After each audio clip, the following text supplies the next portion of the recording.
Друзья, привет! Оказался в лесу сейчас и решил вам попутно записать одно видео. Я на своем канале уже вам неоднократно рассказывал про Иван-чай, про его полезные свойства восстанавливать и укреплять эрекцию у мужчин.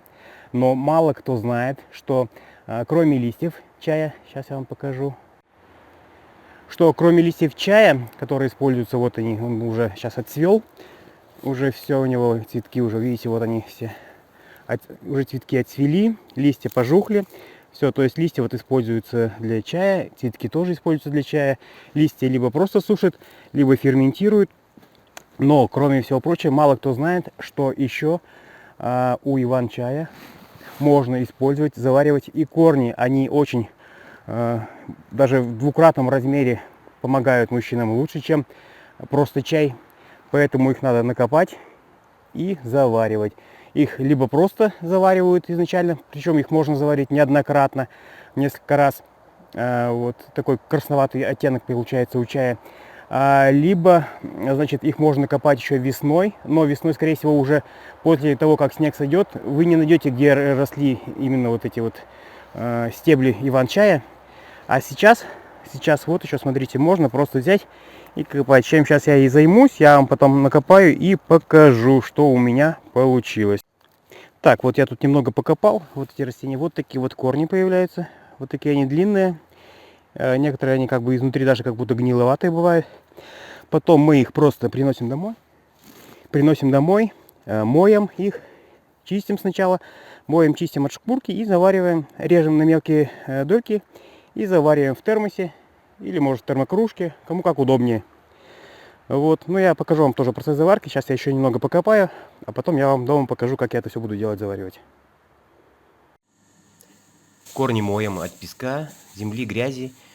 Все это смываем и чистим от шкурки, которая она также легко отходит с самих корней.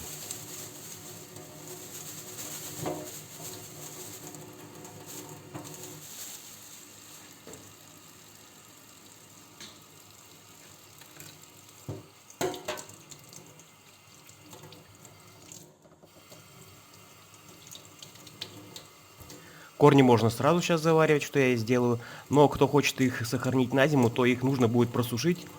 И, ну, не то что просушить, даже вообще просто высушить, и они потом становятся хрупкие, ломаются хорошо.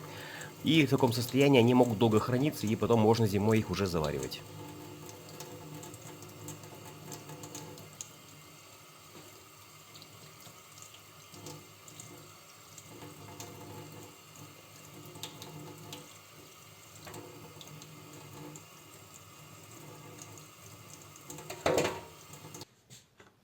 Далее нарезаем корни на мелкие сегменты, для того, чтобы они лучше заварились.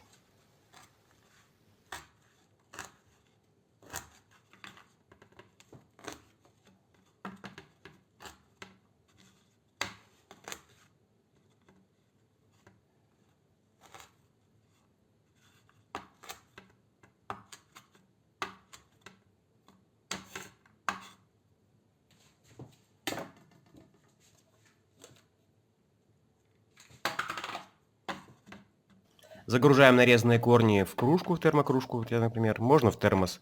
Кто-то хочет, можно в заварочный чайник. И заливаем все это кипятком. Оставляем все это настаиваться в течение получаса. Далее я вам покажу, что получилось, какой чай у нас получается.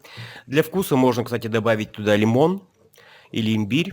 А пока прошу вас поставить лайки, подписаться на мой канал, кто этого еще не сделал, нажать колокольчик обязательно. А также хочу сказать, что под этим видео вы всегда найдете бесплатную программу тренировок для прокачки мышц любви, а также ссылки на мои курсы по увеличению длительности половых актов и восстановлению и укреплению эрекции.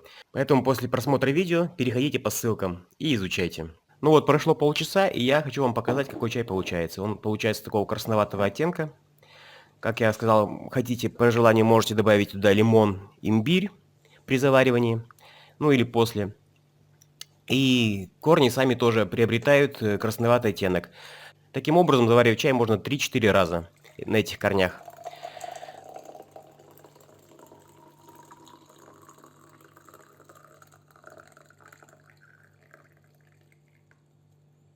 Употреблять его можно как обычный чай ежедневно, когда вы просто пьете чай утром, вечером, в обед.